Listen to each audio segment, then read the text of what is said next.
of flesh and blood. Welcome to Tell Me Your Story, New Paradigms for a New World. We're giving you choices and knowledge of those choices to help make your dreams come true. We're here on Sundays at 7 a.m. and 7 p.m. Monday mornings at 1 a.m., Wednesdays at 9 a.m. That's our special edition of Tell Me Your Story. And we basically, we come your way at 7 a.m. and 7 p.m. on Sundays and so forth. Oh, we're also here Monday through Friday from 8 to 9 a.m. So 9 programs, 9 different opportunities to catch 9 different conversations with 9 different guests. The 9s are wild in this case, as opposed to deuces wild. But we hope that you will listen in at those times at richarddugan.com. The podcasts are on SoundCloud, iTunes, TuneIn Radio, Spotify, Stitcher, Player FM, Blueberry. We're on YouTube where you can listen to and watch these conversations. We hope that you will. And we also ask that you, if you can, support the work that we're doing financially. We'd be gratefully appreciative. We have a PayPal account that's there for your security as well as ours. And when they ask for the email address to whom you're sending, we ask that you put in richard@richarddugan.com. That is richard@richarddugan.com. We also ask that you take some time during the decade of perfect vision, to go within listening to that still small voice. We have a very special guest, as always, on this program, as she's returning for her second, I think at least her second conversation with us here on the program. But it's been a long, long time. Dr. Debra Mandel is my guest. I thank you so much. It has been a while. I'm sure that both of us have long stories to share with each other as to our journey to this place and time right now. So thank you for coming back. Thank you so much. When I saw your name pop up, that my publicist said, "Oh, Richard Dugan has a show to interview you on." I'm like, I know him from 20 years ago when my very first book came out. It was amazing. So it's good to see you in print, and very good to see you in person. Then I know that we had visual. We did not have visual then. No, we did not. No, we did not. It was on the phone. Unless you were traveling and you came into town and we had you in studio for the conversation, and it was just audio, and that was very nice. This is nice too. I actually do prefer in person, face to face. The dynamics, the energetic dynamics are so much more powerful, but this is the next best thing. And we're certainly glad to have you on the program. We're going to talk about something that we've actually had another conversation with one of our other guests along the same lines, in terms of, and I guess the best way to put this, mother-daughter relationships. And I shared on that program, as I will here, that obviously that's not one of the dynamics that I was privy to. However, I did have 4 sisters and a mother, but I never was aware that there were any real rifts or how do you put that? Estrangement. That's the word. Any more than there was ever any estrangement between myself and my siblings, or my father for that matter. But you've written a book dealing with this kind of dynamic in one sense, Sassy and Rude. Oh my goodness. That sort of explains our political realm these days, but we're not going there. Her new attitude, and it's a game changer. You're going to be able to dive into the shocking truths of mother-daughter dynamics and uncover actually Dr. Debra's program on helping heal broken bonds and create unbreakable connections. I will share with you real briefly, and I say briefly because I received a comment on one of my programs just recently, and I want to thank the person, they know who they are, who sent the comment that I do tend to be a little verbose. I say it's an occupational hazard, but we'll move on from there. But I thank my viewer for sharing that, because I'm very much aware of it. It's not lost on me. I've had it for all my life. My sisters, at my eldest sister's memorial a couple of years ago, shared something that I kind of wish my brother and I had, and that was that level of bonding. But the 4 of them shared one bedroom, if you're ready for that one. One bedroom.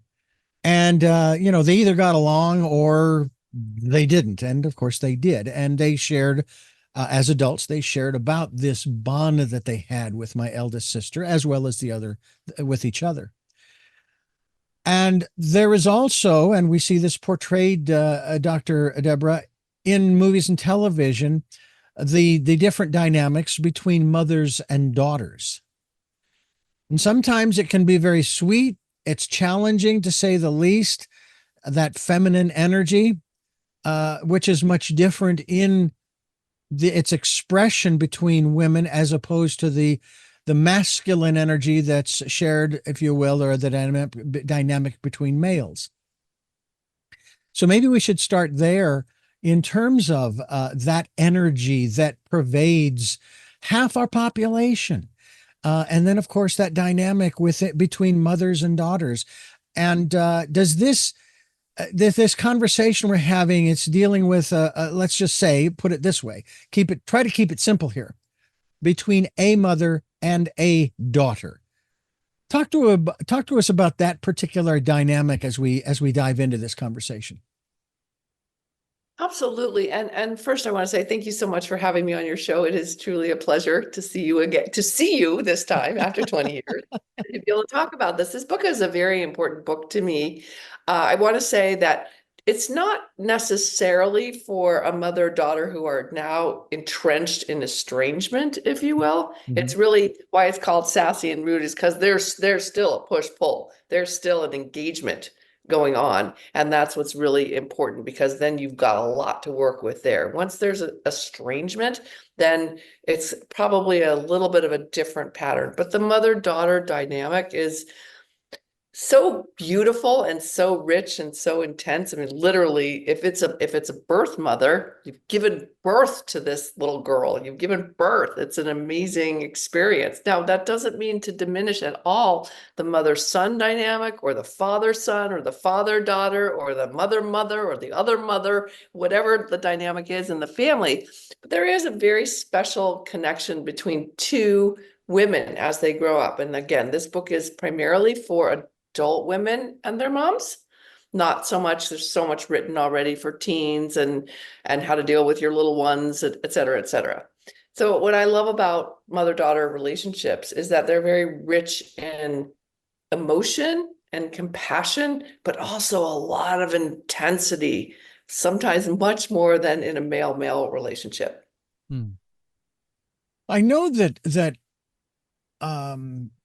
my parents, I can't recall them honestly ever fighting, let alone Really? arguing. Now, I'm guessing that they made a very concerted decision, although it seems to me like kids need to be exposed to all of the dynamics in relationships when they're living in a family. But I think maybe they made a decision that we're not going to fight in front of the kids, or we're not going to argue, because that's not really productive in that respect. I don't know that they were intentionally hiding per se, but I think it was more, there are certain things that the kids don't need to see. All right. There's the, oh, sorry. Go ahead. No, please jump in. I would say that there's pros and cons to that philosophy, if you will. The upside is, sure, you spare your children that developmental experience of maybe intense emotion or something that may sound like anger, conflict, etc. But the downside to that is that also children then don't grow up learning how to resolve conflict. So in every healthy relationship, there's something called harmony, disharmony, and repair. And if children don't see the disharmonious experience and then the repair, then they're actually, to some degree, ill-equipped on how to deal with that. But the second they go into kindergarten or preschool and they're on the playground and they have a conflict with a peer and they have no skills or coping mechanisms on how to deal with that. So I'd say it's a very positive intention on the part of most parents who tried to do that. At the same time, it didn't necessarily equip the children with a level of knowledge or experience on how to repair in a conflict. Does that make sense? It does. It does. I will say that there were certain experiences they allowed us to have, and that in particular, dealing with death and dying. My mother's mother passed away in our home in Phoenix the day after Thanksgiving one year when I was a young boy. And I have to tell you, I'm glad they did that. It wasn't scary, it was a little odd, when you think about. And of course, then at the funeral in the church, I was almost ushered out because I was just in tears because I love my grandmother so much. But that to me is one of those subjects that we won't get into right now, but it's just fascinating. We're talking with Dr. Debra Mandel, and she's got several books, including Sassy and Rude, Dump That Chump. We also have Drama Queen, Heal the Sensitive Heart, and Your Boss is Not Your Mother. And that's an interesting conversation to have one of these days. I've had individuals in my life, they weren't my boss per se, but they thought they were my father. And I had to stop them and say, look, you're neither my teacher nor my father. Back off. Yes, and in that book, I definitely address your boss is not your mother, and then this underneath all that, when you get into the reading, is or your father, or your school teacher, or you're this, or you're that. It's just really that kind of transference that we create in our relationships with Yeah. people in the workplace. So very interesting. How did you get involved with these particular subjects? Obviously, a career choice from that standpoint, but a lot of this, when we take a look, I even heard the comment just this morning. I was watching one of these little short videos, and it was commenting. And again, I'm going to preface this by saying I'm not going into politics here, but because this was brought up, this woman was doing sort of an analysis and saying that the gentleman who was chosen to run along with the red state candidate, I'll put it that way, chose the wrong father. That he chose the candidate for the red states, when in fact he should have chosen the vice presidential candidate for the blue states. And I got to tell you, I like that guy. I really like this guy, the governor of this state, and the high school coach and all of that stuff. I love the energy and the enthusiasm and the encouragement that I hear from him. Now, whether this is all put on in an act is a whole nother thing, but I'm sure that even children, daughters in particular, but siblings, sometimes there are instances when they look at their parents and go, I wish I had different parents. Not so much because of, say, an embarrassing moment, but more because maybe of a particular dramatic event, a traumatic event, I should say, that happened. And I'm not speaking necessarily of abuse. Maybe it was just simple discipline, and the child takes it to heart. Maybe it goes to that other book that we interviewed many years ago about, in terms of healing the sensitive heart. I mean, kids at a young age, very sensitive, very obviously pliable, and so forth. Is this part of the dynamic that you're talking about?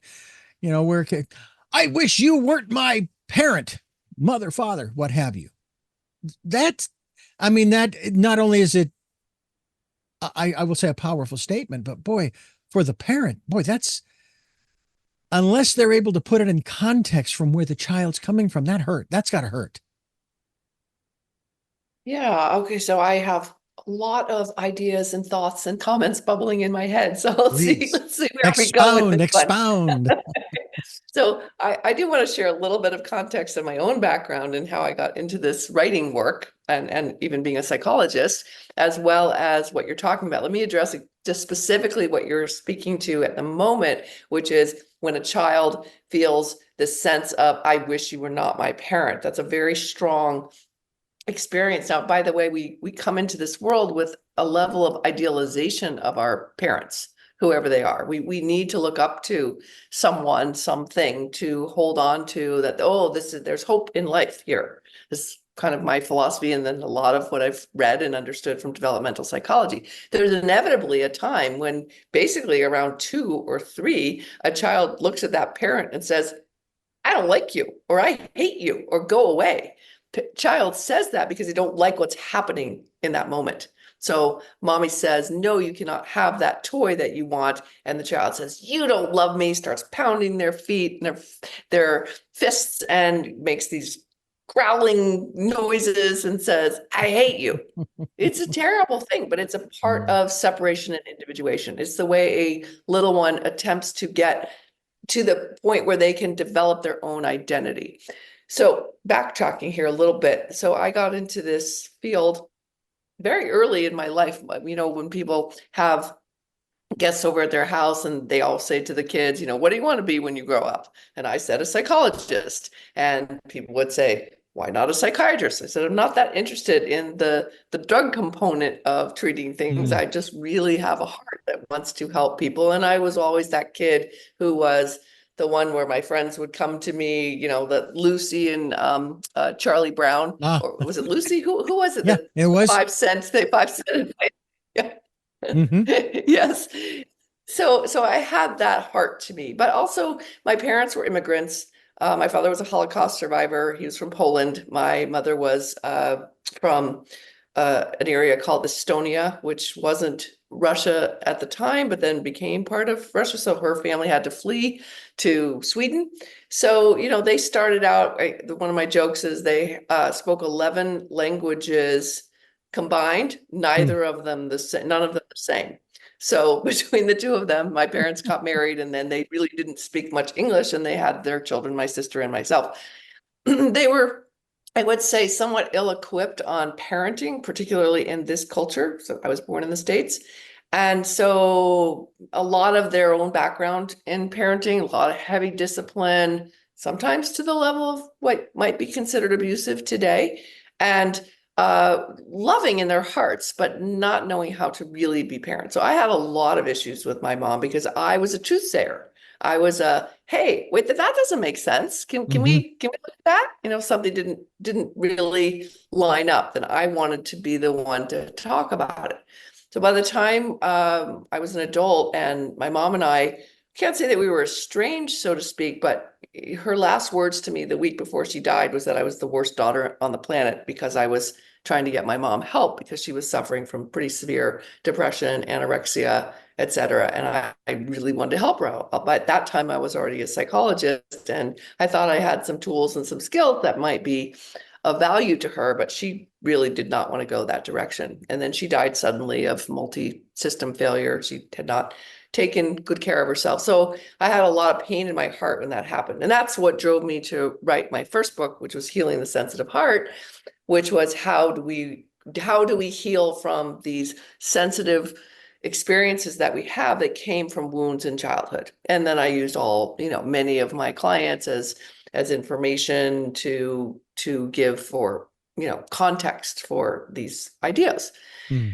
And so this book is similar to that. My daughter, she's now 31 years old. We've gone through many different gyrations in our relationship, mostly positive, and I'm very happy. I love her so, so dearly.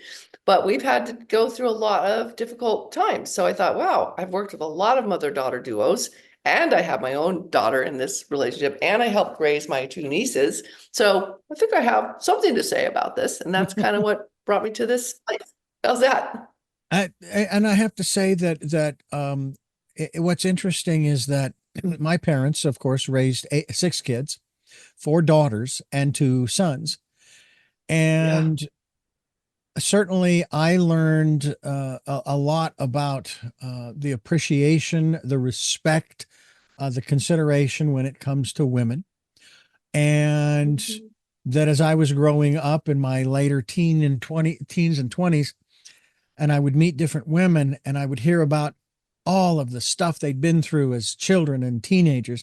And I'm going, and usually at the hands of men, I'm going, I hate to be a member of this side of the aisle, because we're not well represented by some of these people, the males, that they're not treating women the way they're supposed to be treated. I mean, even just simple, basic kindness not necessarily chivalry, and so I grew to appreciate, and then of course observe the dynamics between my mother and sisters. And sometimes I would see that expressed by other parent sibling interactions out in the real world, in the grocery stores or on the street or at an amusement park or wherever it was that I was. And it seemed like, for the most part, what I saw, and this was back in the 70s and 80s when I was still living in Phoenix, it seemed like things are going pretty good.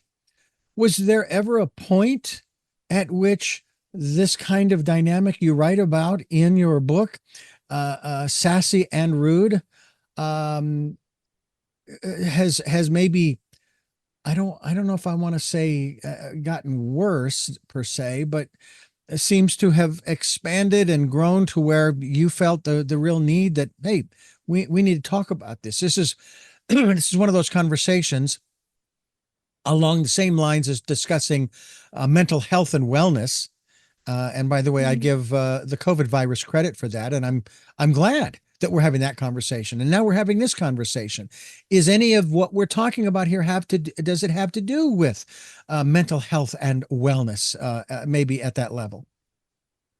Yes, thank you for that question. I think, and historically, we go through a lot of pendulum shifts, right? So on the one hand, we're talking about how to sleep train a child, which is put them down and don't ever come near them while they're trying to sleep and let them cry it out, right? And then we go to the, oh no, pick them up every second, because if they're in distress, and you can never spoil an infant. So we have these variations in the pendulum that go from one end to the other. And I think a lot of that has to do with we're trying to figure it out, right? We're really trying to figure out what works. And I would say in more recent times, parenting was centered around give your kids all the praise, all the confidence, almost an illusion of that how good they are. And without ever understanding that healthy self-esteem requires the acknowledgement of our weaknesses as well, of our deficits, of the ways in which we are not as good as maybe Johnny down the street or Sally next door, or maybe that we have some skills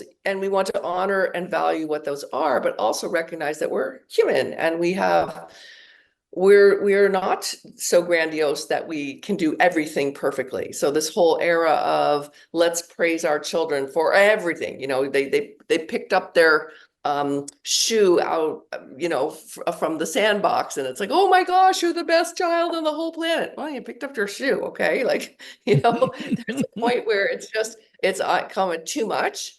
So I would say currently, I think we're trying to find the balance of how do we praise and acknowledge that for which we deserve that accolade, and at the same time saying, but it's okay not to be perfect. It's okay not to be the best at everything that you do. But where's your heart, right? So we're trying to challenge people's hearts. One of the things I talk about in my book is about, and I really love this, and this is my cute story around this one, is nice, be nice. One of the phrases that we tell our children is be nice, always be nice. I really prefer the word kind over nice, because most people don't know this, but the true definition of nice is pretending not to know. So it's literally put your head in the sand and act as if that's not occurring. So you see something and you want to say the truth, but you're not allowed to, because somehow that's considered some evil characteristic on your part. So my funny story about this one, as we're in a grocery store, my daughter's about 4 years old, and I'm holding her and we're checking out, and there's this man standing in front of us, and she says, Mommy, that man has the biggest nose I've ever seen. And I said, oh, okay, where are we going to go with this one? Because that man was right there and could hear this. And I'm thinking, oh, be nice. That's not nice, right? You're supposed to not know. I didn't know the definition of nice at that time. And he looks over and I'm thinking, oh, this guy could be seriously insulted, or he could play with it. And he played with it. He said, he leaned into her and he said, you know what? You're right. You want to touch it? And she leaned in and she touched his nose and she said, oh, thank you. And it was such a beautiful moment, because I didn't need to tell her to be nice, because all she was doing was observing something, just as if somebody had said, That's the reddest lollipop I've ever seen. There was no ill will on her part. She wasn't Right. saying anything to be critical. She was simply just stating her truth. So it was at that moment that I thought, I don't know that I want to teach my daughter to be nice. I want to teach her to be kind. Mm-hmm. Yeah. And you did a number of things I'm sure that you're aware of. And one of them that jumps out to me is you did not turn that experience into something that is, oh, I don't know, maybe will have to be dealt with in therapy in 10 years or something like that, or that makes it stand out in that negative way. And I find it fascinating. And again, as I observe the things that I do, how right now we have going on in this country and have for quite a number of years. This is not exclusively the 2020s. This whole business of name calling, especially online, social media, as well as in the media with the talking heads. And it doesn't matter on which side of the aisle or which subject you're talking about, and you hear this name calling, and all I can respond with when I hear these kinds of things is, how is that helping? I don't understand how you think that calling this person that name is helping the situation, is helping to, number one, it's certainly not being kind. And I would agree with you. I like being kind versus being nice. And we need more kindness in this world. There's no question. But words, the old saying, sticks and stones will break my bones, but words will never hurt me. And this gentleman you're speaking of, he turned it around and he said, no, I'll talk to the kid and I'll recognize that. Yes, I do have a big nose by comparison to, shall we say, the average person. I have a big nose, a big proboscis. And he diffused it even for himself. I mean, he was being kind. But he was kind to himself, which was amazing, which I loved about that story. And you're right, there didn't need to be a therapy moment. Now, by the way, I do not want to come across as if I was a perfect parent in any way. I definitely had my downsides. And one of my biggest downsides as a parent was that I was kind of parenting myself at the time when I had my daughter, trying to figure it out. And trying to become more loving. And I had a terrible eating disorder in my teens, and I suffered from depression, and I went through that whole gamut of medications and therapy and pain and shame, etc. And it was hard for me. So I wanted a child so badly. And when I had my little girl, I was so excited, but I was still kind of parenting myself. And sadly, her dad and I were not a good fit as parents. So we did great when she was quite young, and I made very poor relationship choices when she was growing up, and she suffered as a result of that. And we're still kind of figuring that part out. She, of course, on her own, but also with me to some degree about, what does love really mean? What does it look like? And coming back full circle to your parents, not witnessing them having any conflict. I would say that because I'm a truth sayer, as I said, I did have conflict in front of her. And sometimes it was probably too much, and it would have been better kept more quiet, more behind the scenes. So we're all struggling to find that balance, and also trying to attune to who your child is. And that's one of the things I also talk about in the book, is that we really do want to address who is your particular child. It's not this generic thing about all children are created the same way and all have the same characteristics. We're all born different. We have different temperaments. We have different styles. We have different sensory experiences in the world. Some kids are just more needy of touch than another child. Doesn't make them bad or needy. It just means that they need more touch. It's interesting, as you were talking there, what flashed is I do remember, and not so much that I was blocking it, mind you, but I always remember the good times. And it isn't that I'm ignoring or saying I don't want to deal with those other times.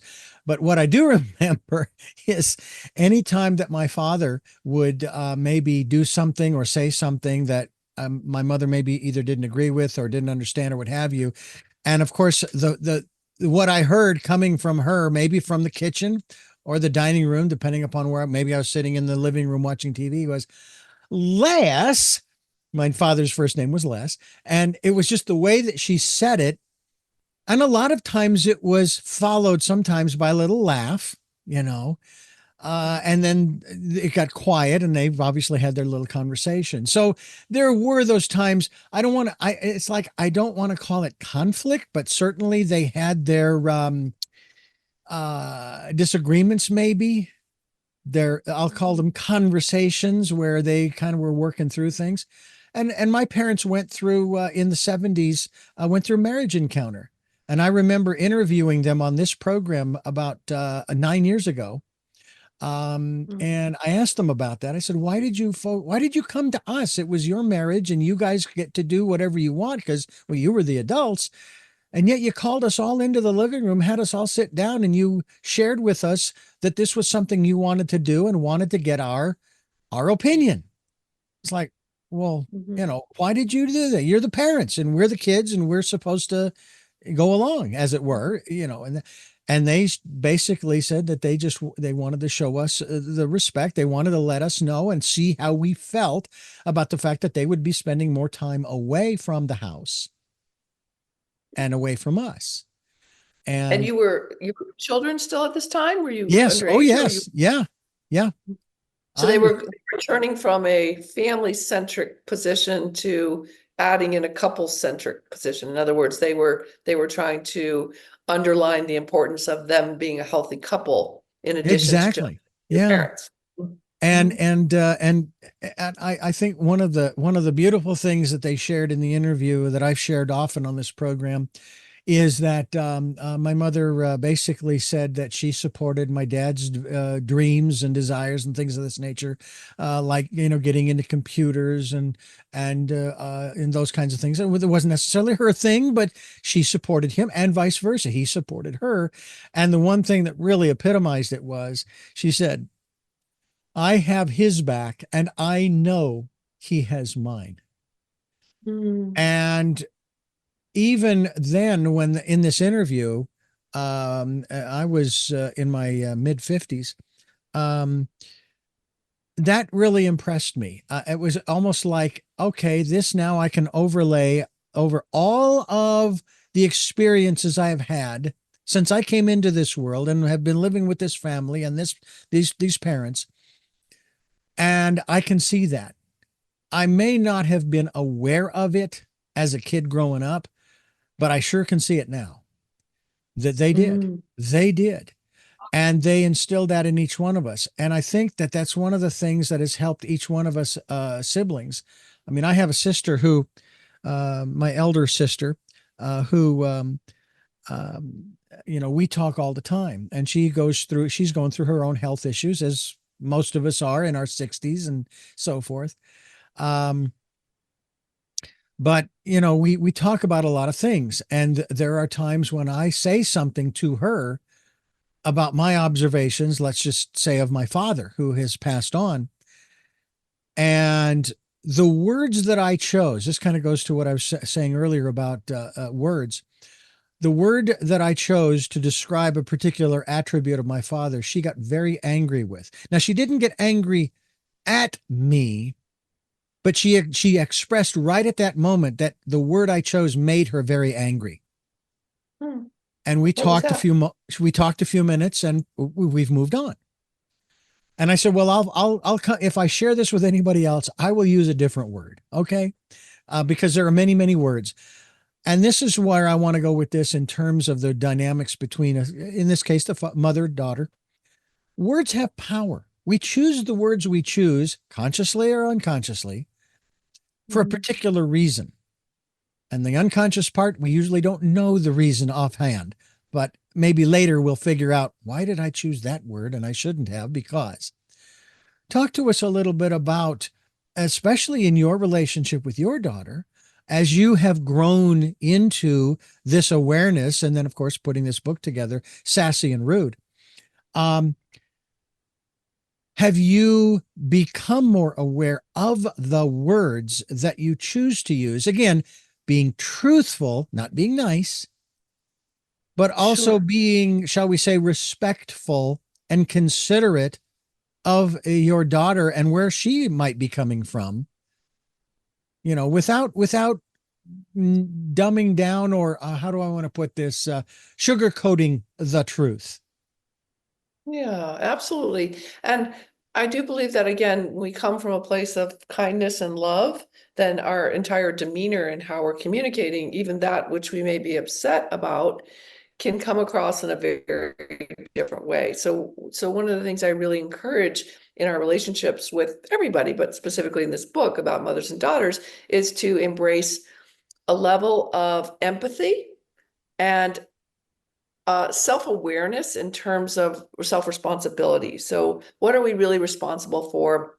What's within our power, what isn't, and what can we change and what can we not change, and how to be mindful of that. So in our languaging, we're trying to talk in a way that says, this is what I perceive, this is how I interpret it, and then this is how I feel about it. So there's no blame. There's no blame and no shame. That's the most important component of this book, is that our relationship may be fraught with negativity for whatever reasons, whether there was any kind of neglect or abuse on that end, to just missing the mark and not understanding one another. But as two adult women, even though the mom is still the mom and the daughter's still the daughter, there becomes this level of, you know what, I need to speak to you in a way that I think you can hear me. Because if I'm just attacking you with all kinds of my own emotional outbursts, you're not going to hear me. And if I want to be heard and I want you to see me and I want to see you and I want to hear you, then we need to learn how to speak to each other in a way that's very self-responsible and self-accountable. So the process in the book is how to understand what those emotional wounds are that we carry forward from our own childhood into our relationships with our daughters.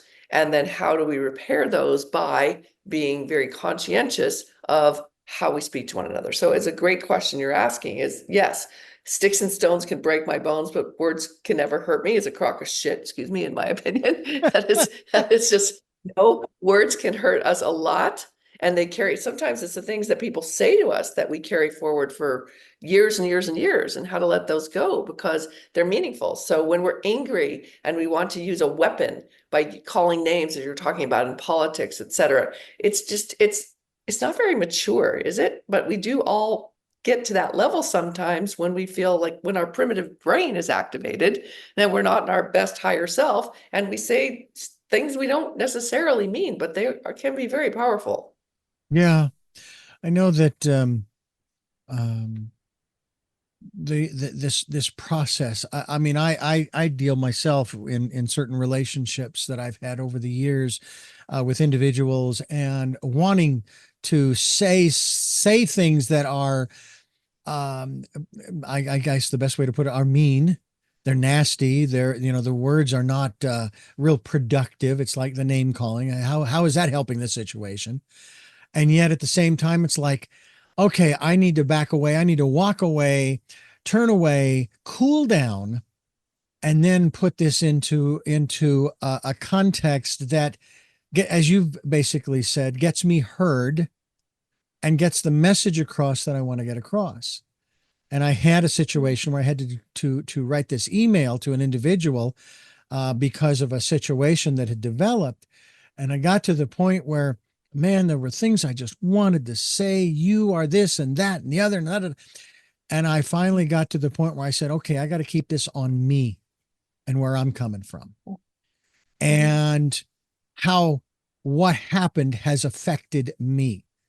And now that may sound a little narcissistic, but the fact of the matter was, the only area where I put this on this other individual was, and I hope, and it's a sort of paraphrasing from the email, I hope that someday you will be the honorable person that you always were, and you will resolve this and so on and so forth. Please do not respond to this email. I am basically saying goodbye because I do not wish to associate with dishonorable individuals. And I basically left it at that. No name calling, but my observation is this person is not an honorable person because they did not stick to their word. They gave me their word that this was what they were going to do. And now they're saying, I'm not going to do that. And I know that one of the things that my sister said at my father's memorial, again, not that I was consciously aware of, but I guess I just knew this, but the phrase they used about my father, he was the most honest person they knew. Well, it wasn't even a question for me, but it wasn't something that came up. Oh yeah, dad's really honest. Dad was dad for me. But they saw him from a female perspective, that he was a very honest and honorable man and person. That to me seems consistent in general. And I know this isn't I'm not making this across the board, that most women, I look at my sisters and my mother, and I could use the same word to describe them. They're very integral. Do you find that in general, that maybe the majority of women are, whereas men, they get pushed and pulled and shoved by their peers to do different things that aren't necessarily quite so honorable? That's a big question. I love it. We do give a lot of mixed messages, I think, to the two genders in terms of who we're supposed to be to some degree. I'd like to think that we're teaching integrity and honor and honesty in all of us. But we do still have sayings like, well, boys will be boys, or boys just do what boys do, kind of thing. We give them a little bit extra permission for quote unquote bad behavior, if you will, as opposed to kind of looking more deeply into it. So, I'm not a gender expert in terms of the differences between men and women specifically, but I think culturally, and again, I'm biased to this culture. I was not raised in any other culture but Southern California with immigrant European background parents and a group of friends that are very diverse. But still, I'm kind of biased in this Southern California culture, which is a lot of, men are supposed to be super uber successful and kind of go there in whatever way you can get there. And if that means doing the crab claw where you're climbing over all the other crabs trying to get to the top of the bucket, then you're going to do that. And that's okay. And in some ways, what do they say? If a man says something very harsh and assertive to a coworker or to a boss, that's considered being assertive, basically. If a woman does that, she's a bitch. So, we do have biases against the same behavior as one being better or worse, depending on your gender. But I really like your idea about name calling and not doing that, because that we do resort to that. I just wanted to say a comment on that. When we feel desperate, when we really want to hurt back, it's part of that part of our brain that's still the eye for an eye, tooth for a tooth. You hurt me, I'm going to hurt you twice as much. Retaliatory, make you pay for something. And it doesn't get us anywhere. It doesn't give us any healing. But that's where mothers and daughters often, why I say even sassy and rude, which can sound like name calling, sassy and rude, but it goes both ways. The daughter can be perceiving her parent as much sassy and rude as the mom may be perceiving her child, just in different ways, which brings me to something. I'm going to take us a little bit off topic here for a moment, if you don't mind. I want to introduce go ahead. a concept of psychology. So I know some of your listeners, viewers cannot see because they're not doing it on the video. However, I do encourage people to go to this video because I love the background that you have. What you have is what's called, it's a gestalt. And a gestalt, I was trained in gestalt therapy, is the whole is greater than the sum of its parts. So what I am seeing with you in the center and the globe behind you is, am I looking at two lightning bolts or am I looking at two faces? Two faces. It depends. Yeah, well, but it could be two lightning bolts around the globe, right? So you have positioned it as two faces. That was your intention. Is that what you're saying? However, from Gestalt is, what do we perceive as foreground and what do we perceive as background? And that's a really key feature in relationships, because how we get to the feelings that we have are based on our interpretation of that which we see. If we see something as foreground when someone else sees that as background, we're going to have a conflict. When a couple walks into my office and I say to them, by the way, close your eyes. And what are the 5 things that stood out for you in my office, which I don't have anymore, no office since COVID. They report different things. I said, okay, here's some of the fundamental basis of why the 2 of you have conflict. You don't look at the situation the same way.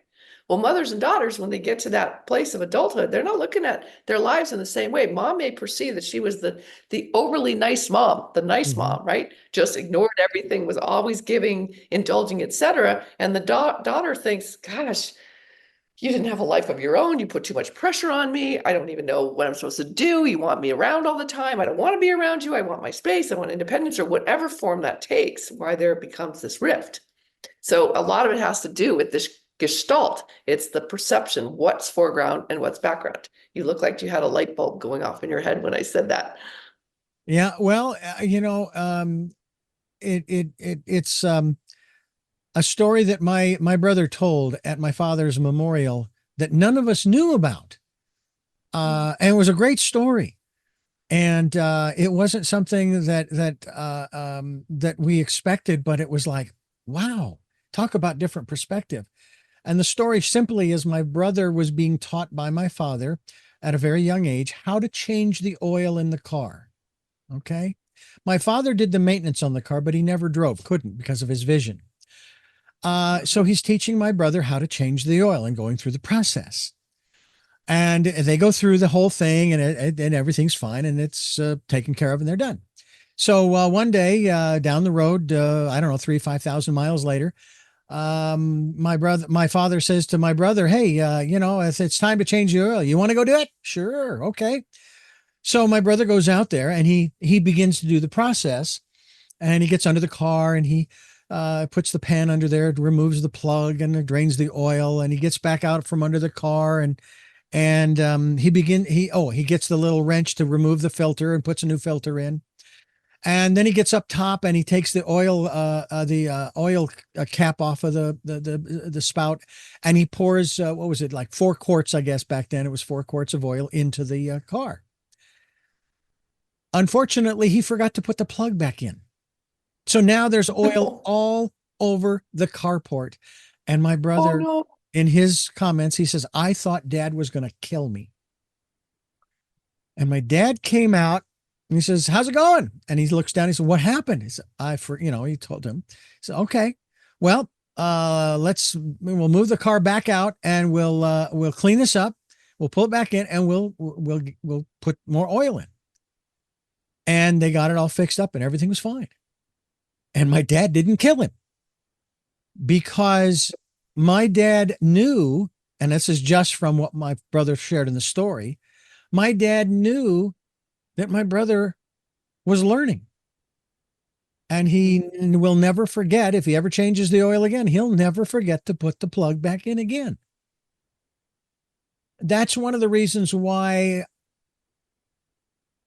I do not consider people making mistakes. All right. I don't call them that. I call them life lessons or learning experiences. Yeah. One of the two. Because first of all, there's no judgment. All right. Mm-hmm. You learn, and many people have used this example of Edison. He found over 900 ways the light bulb didn't work. They weren't mistakes. That was the process. Sure. So how about talking about that as we are here in the last couple of minutes about this aspect of both parents and children in this dynamic we're talking about in reference to your book, Sassy and Rude, Her New Attitude, which of course is available on Amazon, and also through her website, Debra Mandel, Dr. Debra Mandel's website, Dr. Debra Online, that's Debraonline.com. Talk to us a little bit about your perspective, speaking of perspectives, on calling them mistakes or sin, or whatever negative term you want to use, versus life lessons or learning experiences. Oh, I love that. Yeah, for sure. I think we want to understand that. I say mistakes, but I say it not with a judgment at all, but with in the same context, right? But of course, that one word could have a different meaning to someone. So I have no intention of having people feel bad about themselves in any way, but I really want to encourage people to take a look at the things that like all the ways in which great discoveries are made is through trial and error, that something works, something doesn't work, and we go back to the drawing board. So the most important feature of my book, I think, is bringing hope to a relationship that seems like it's just riddled with conflict and is not going to be able to be resolved. And I create what's called a healing tree. And what goes into that healing tree is literally creating a new fertile ground for seeds to grow and develop a new relationship. It's not necessarily fixing, if you will, as if the old relationship was broken, but instead it's just trying to create something that's much more fertile and much more loving and much more gentle to allow for that next phase of development in a daughter's life to be meaningful with her own mom. Because I think most daughters really do want that yummy relationship with their mom, because there is something special and just delightful about that. I know I wanted that so badly for my own mom, but I wasn't able to get that with her. And I know that my daughter really wants that from me. So we're just trying to figure it out, just trying to see, I actually wrote the proposal for this book when my daughter was 19 years old. So we've come a long way. She's 31 now. It was one of those sleeper proposals that went into my agent's backlog. And one day she was having lunch with an editor who said, "Show me something else you got. I don't like what you brought me." And she says, "Oh, I have this title," which was called "Why Is She Such a Bitch?" at the time. And I said, "Oh, I love that." But they didn't want bitch in the title. So we did have to change that. So full circle again, what's the message here? The message is it's a tough love guide for moms on how to bring back the sugar and spice in their maybe not so nice adult daughter right now. And again, that word nice, but it's a common word that people use. So I really want to bring hope and love to that relationship so that moms and daughters can heal and have that journey of when the daughter maybe has a marriage and wants to talk to her mom about some relationship advice, or has a child herself, or has a new career, or is moving to a different part of the country. There's all kinds of life transitions that it'd be lovely to have that woman who maybe gave birth to you, or at least raised you, or however that was, or adopted, or whatever, who loved you with her heart beyond belief. Dr. Debra Mandel, I want to thank you so much for being a part of Tell Me Your Story, the work that we are doing here to find those new ways of living. We look around and the old ways don't work. It's pretty obvious and evident. So we're looking for those new ways. And I think you've found some new ways, which they might be considered old ways too. But I think it's just opening one's heart and doing that. And we thank you for sharing with us Sassy and Rude, her new attitude. Please pick up a copy at Amazon or any of your favorite booksellers. And I always love feedback. So if you find the book and you find it useful or not useful, give me feedback. Send me a note. I love that. Absolutely. I do have three final questions that I ask all of my guests. I've been doing that for nearly 17 years on this program, and I'm going to ask those of you. But first, I want to thank you for listening to and watching Tell Me Your Story, New Paradigms for a New World, where we are giving you choices and knowledge of those choices to help make your dreams come true. We're here on Sundays at 7 a.m. and 7 p.m., Monday mornings at 1 a.m., Wednesdays at 9 a.m., and Monday through Friday from 8 to 9 a.m. Wednesdays, by the way, at 9 is our special edition of Tell Me Your Story, and we stream live at those times at richarddugan.com. We also are on SoundCloud, iTunes, TuneIn Radio, Spotify, Stitcher. We're on YouTube as well, where you can watch these conversations, and you can see the faces or lightning bolts behind me on the program.